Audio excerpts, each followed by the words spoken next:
tumingin ka sa dinadaanan mo. Bakit init ng ulo mo? Ipares lang naman tayo nito. Mukha ko na talikuran? Batot ka! Ayan, ha? Nananahihan ka, di ba? Ano mo? Ay! Ay! Tama na yun, bata lang yan. Girls! Bastos tong bata eh! Hoy, tama na! Iya ka, anak ko yung sinasamay mo. Pagdating sa anak ko, wala akong sinasanto. Ano yung sinasamay mo? Girl, ha? Tama na. Ito!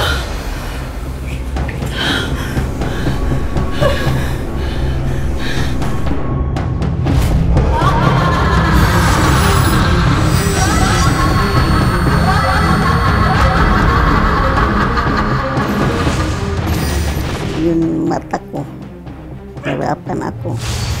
Yung paa ko, nahirapan ako humiga. Balisa ako, iba ang pakiramdam ko. Saan na ang gagamot? Kinulang daw ako.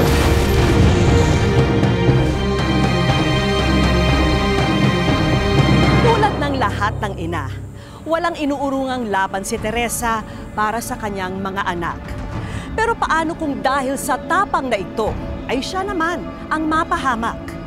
Ang simpleng inggit at galit nga pa ay maaring humantong sa isang sumpa.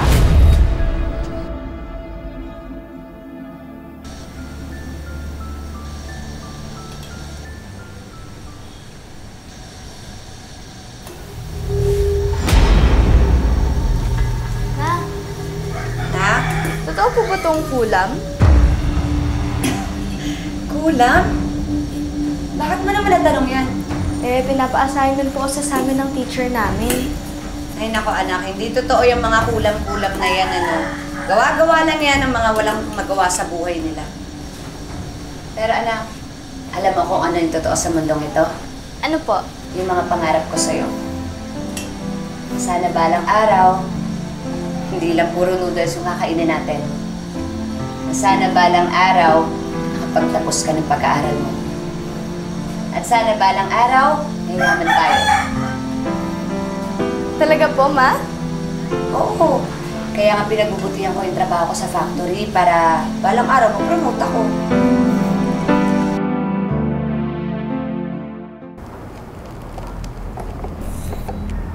Nandito ako kasi meron ako special announcement. As you all know, sina Teresa at Cristel ang dalawa sa pinakamagagaling na staff natin dito sa planta. Kaya naman, isa sa kanila ang pipiliin ko bilang bagong supervisor nyo. Sir, totoo po yan? Sir, talaga ba? Yes. So, good luck. Sir, salamat po.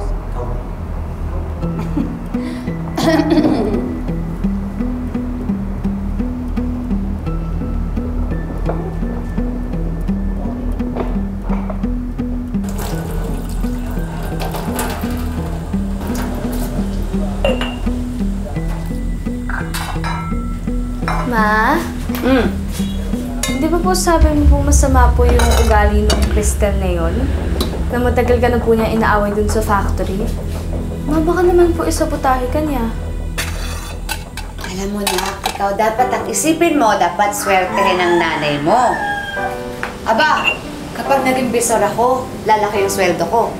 E di hindi na kailangan magtrabaho ng tatay mo sa malayong lugar. Diba?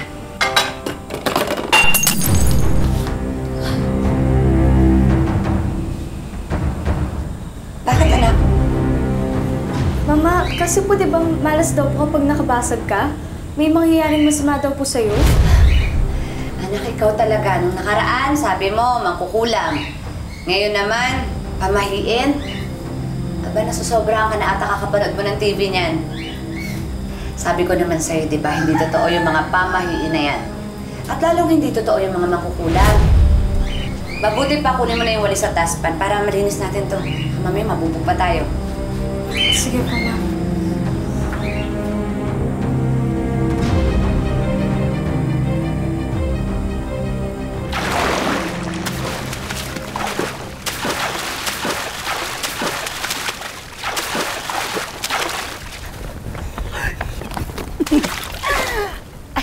Hi, sir! Sir? Ano ginagawa niyo dito? Paano kayo nakapasok sa bahay ko? Sir, pinapasok kami ng mga maids. Maganda naman daw kasi kami, tsaka hindi kami mukhang magnanakaw. Sir, kasi dinala ko lang yung mga papeles na kailangan ng pirmahan.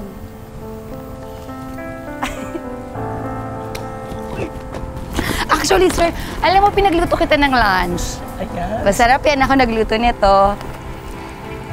Pwede natin kainin ng sabay. Kung gusto mo lang naman, sir, okay lang din sa akin. Masarap to. Cristel, I'm sorry. Pero ilang beses ko na rin ito sinabi sa'yo. Gusto ko na professional ang relasyon natin. Whether sa loob or labas ng opisina. Mabuti pa umuwi na kayo. Sir?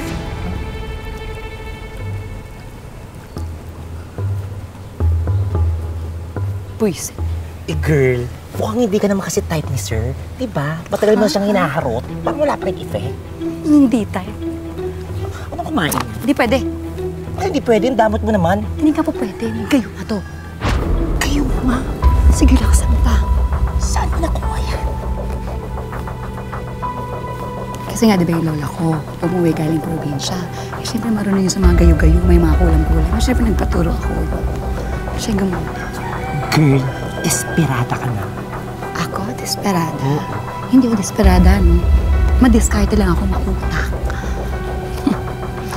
Kaya yung promotion na yan, at si Sir Lander, makukuha ko yan. Lalo wala akong gusto na hindi ko nakukuha. Naiintindihan mo? Excuse me.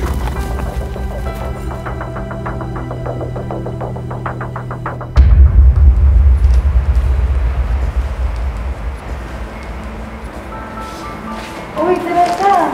Tapos lang kami mag-lunch at lahat. Hindi ka pa din kumakain? Traffic ka naman. Tama na yan. Kumain ka na. Nako, tatapusin ko lang itong mga inventory na to para naman hindi naman ma-disappoint sa akin si Sir Lander. Mas madi-disappoint ako kung may matay ka sa gutom dahil sa kakatrabaho. Ay, nako sir, okay lang po ako. Kailangan ko lang po talagang tapusin to. Kumain ka na muna, Teresa. Okay lang po, sir. Maunin. Ano po? Mamaya na yan. Samahan mo na lang muna ako sa kantin. Mag-lunch tayo. I-discuss na rin natin yung sales projection for next month. Sige ho. Tara na.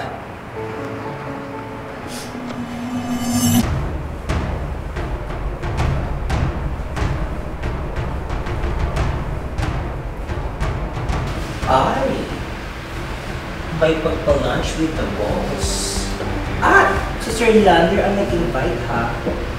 Mukhang nauumusan ka na, Cristel. Hindi ako papayag. Hindi ako papayag. Manda sa akin yung text.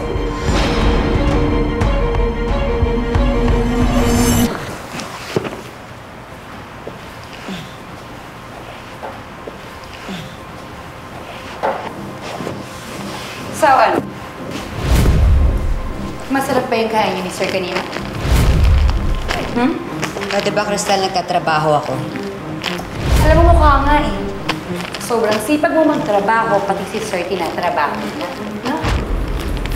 Alam mo, sa lahat ng nagtatrabaho dito sa factory, ikaw yung pinakamadumi ang isip. Teresa, hindi mo dumiisip ko.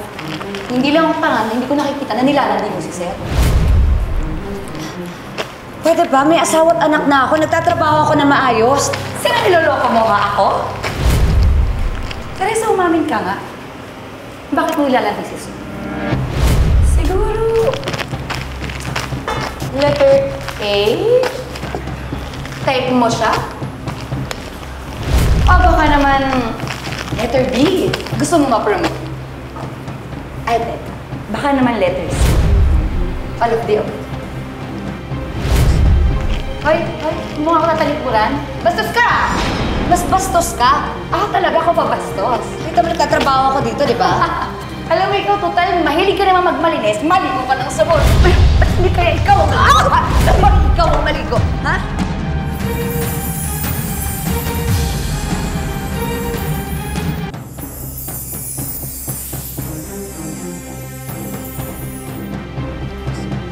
Hoy, mukha ko tatalikuran. Bastos ka! Mas bastos ka. Talaga ako pa bastos. Dito mo nagtatrabaho ako dito, di ba? Alam mo, ikaw, total, mahilig ka naman magmalinis, maligo ka ng sabon. Ba't Hindi kaya ikaw bakit ikaw ang maligo, ha?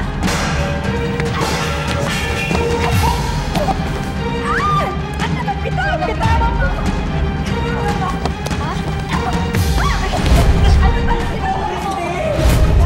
Ano na naman to? Si Teresa po, sir. Tignan mo, gusto ko lang naman siya tulungan, sir eh. Nagmamagandang loob lang ako sa bigla niya pinusan na sa pati ako ginawa niya sa akin, sir. Sir, nagsisinungaling siya. Nagtatrabaho ako na maayos dito. Ginugulo niya ako kanina. Pasensya na po kayo. Sir, tingnan mo naman yung itsura ko. Kasi sinungaling. Oo nga, sir. Totoo yung sinasabi niya. Masama talaga yung ugali ng Teresa na yan. Yan lang kung nagsasalita. Masama yung ugali niya. Tama na, tama na! Mukhang nagkamali talaga ako sa pag-consider sa inyo for promotion. I'm so disappointed with both of you. Lalo na sa'yo, Teresa.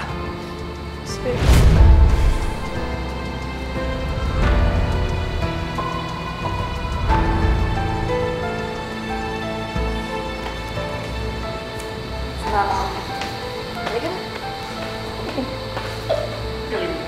Best actress!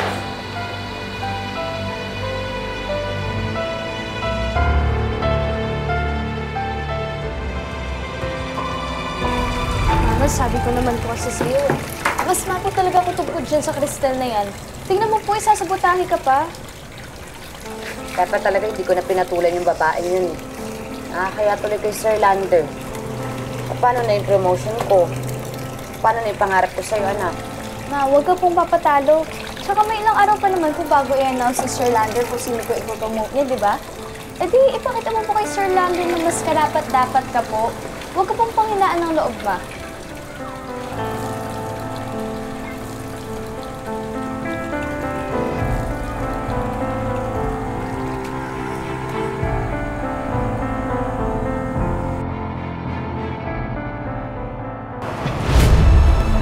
Tama.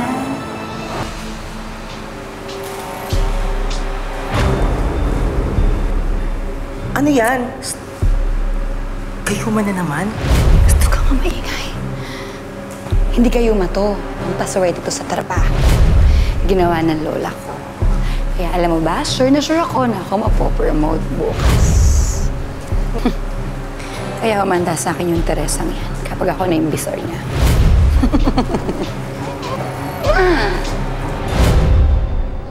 Pareho kayong dalawa magaling magtrabaho. Kaya naman nahirapan ako mag-decide kung sino ang pipiliin sa inyo. But I finally made up my mind last night. Congratulations.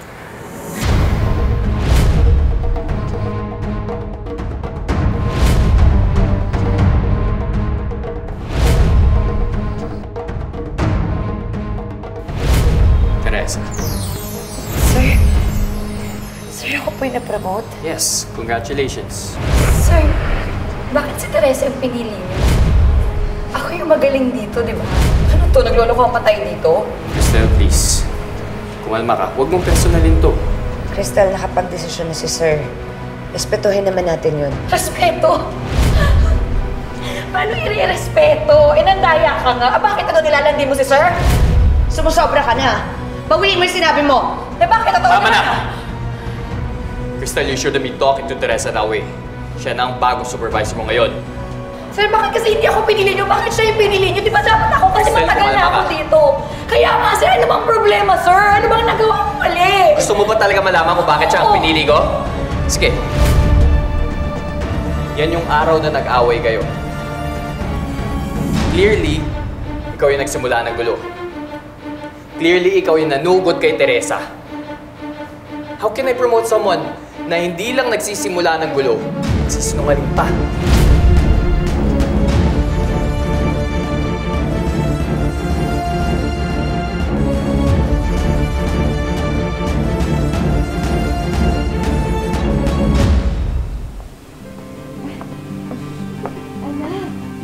Mama!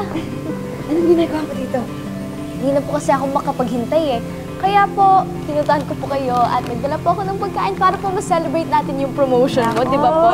Eh po. Ikaw talaga. O sige, may kukunin lang ako. Babalik ka pa dito, ha? Tayo mo ako dito, ha? Sige po, Mama. Oh, mauna na po ako? Sige. Balik agad ako. Sige po. Asan yung babae niyo? Gaganti ako dito. Hi. Alam mo, hindi ko pala naman. Ay! Hoy! Hoy! Hoy! Ano to? Nakita mo kukuha ko ng tubig, di ba? Pasensya na po, nabulunan lang po ako eh. Bulunan ka? Ano bulunan? Eh, nauuhaw ako. Gusto ko uminom. Pasensya na po talaga. Ang bata. Ay! Tinatalikuran mo. Kung nagsasalita ako, ha? Hindi po, Saan hindi? Masakit? Masakit? Hindi ba yung masakit? Ito yung masakit, oh. Girl! Bastos tong bata eh. Tama na yan, bata lang yan. Eh, bastos na kailangan turuan ko ng leksyon. Hoy, tama na! Hoy! Ano? Ano nangyayari dito? Anak. So, anak mo pala yan, Ma'am Teresa. Kaya naman pala manang-mana sa'yo. Diyos ko na. Ang galing ng manulot. Ang galing ng sumingit.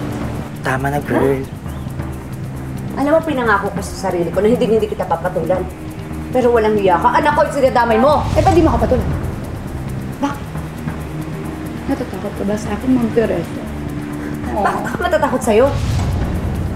Ganun, hindi ka takot? Tignan natin. Alam mo. Uy, ano ba yan? Ina! Ang Diyos ko po! Ano? Sige.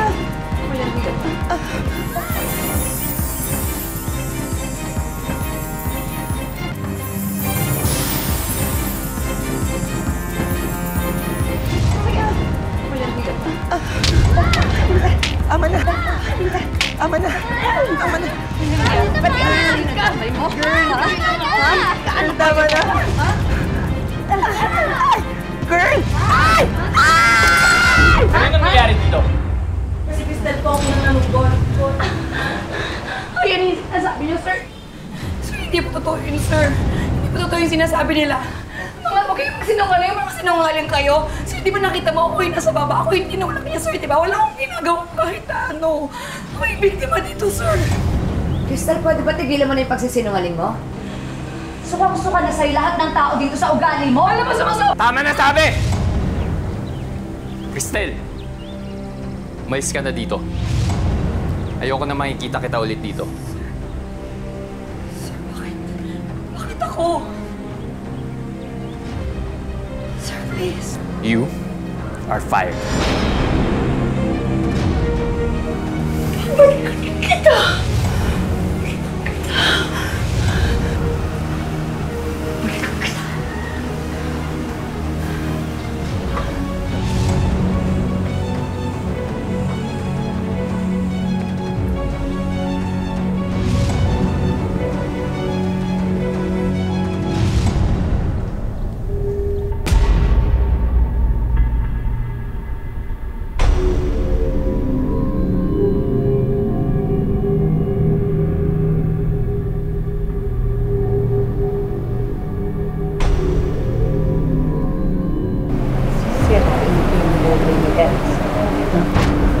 Dahil sinira niya yung buti. Umanda siya sa akin.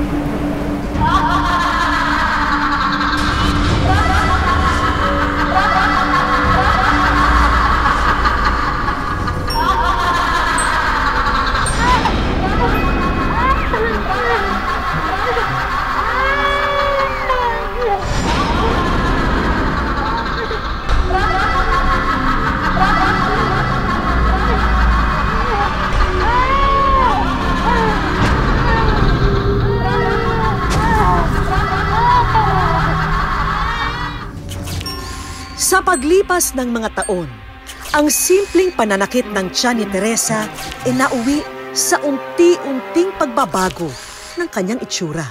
Yung mata ko, nahirapan ako. Yung paa ko, hindi ako nahirapan na humiga.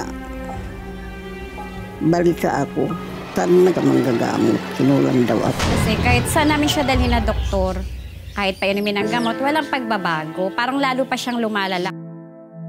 Dahil sa kanyang sakit, ang dating pursigido at palabang si Teresa ay nakaupo na lang ngayon sa isang sulok. Masakit, sobrang sakit pagka nagsasabi siya na hirap na ako, hindi ko na kaya. Sobrang sakit bilang anak ako. Nasasaktan ako. Umaasa pa rin kami na gumaling siya, gagaling si Mama. Huwag po kayong bibitaw mga kapuso. Sa aming pagbabalik, aalamin na natin kung ano nga ba ang tunay na kalagayan ni Teresa.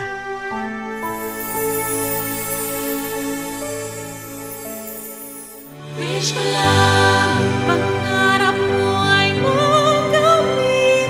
Wish ko lang, pag-ibig sana ay manaig. Wish ko lang.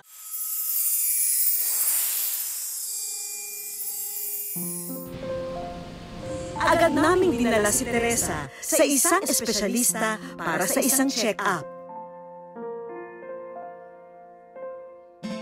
Bilang manggagamot, I'm not sure na kung nakulam siya, but definitely malayong sabihin. Ang pagmamanas ay pwedeng caused by chronic heart failure. Pwedeng cause din yun ng chronic kidney disease. Pwedeng ang pagmamanas ay dahil sa chronic liver disease o liver cirrhosis.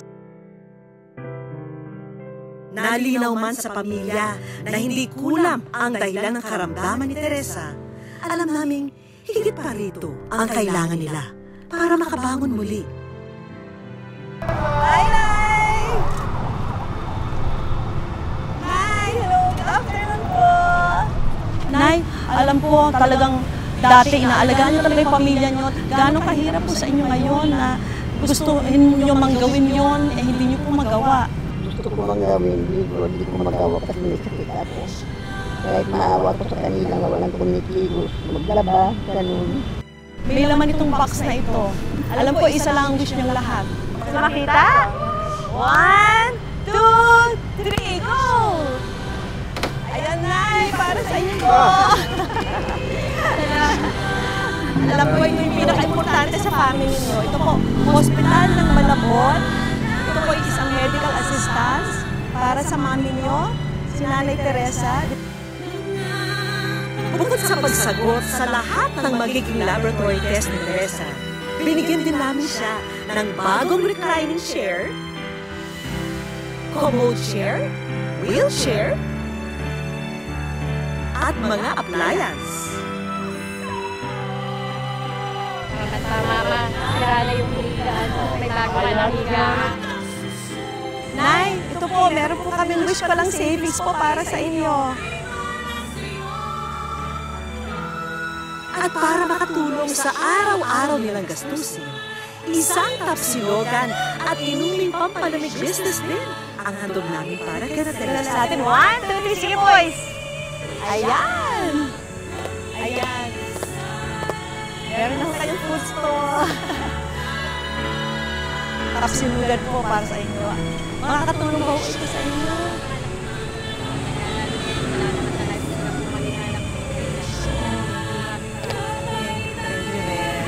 Tapos ito po yung cellphone at yung pocket wifi para makapag-online selling na ho kayo nitong mga products na ito. Napakalaking bagay dahil sa pagbibigay nyo, nabigyan na panibagong buhay si Mama. Tila masamang panaginip man ang pinagdaanan ni Teresa. Pinatunayan nilang walang sakit o sumpa ang makakasira sa kanilang pagmamahalan bilang isang pamilya. Mga kapuso, lagi po natin tatandaan, hanggat hindi tayo napapagod humiling at maniwala, hindi po tayo mapapagod lumaban sa buhay. Ako po si Vicky Morales at ito po ang bagong Wish Ko Lang!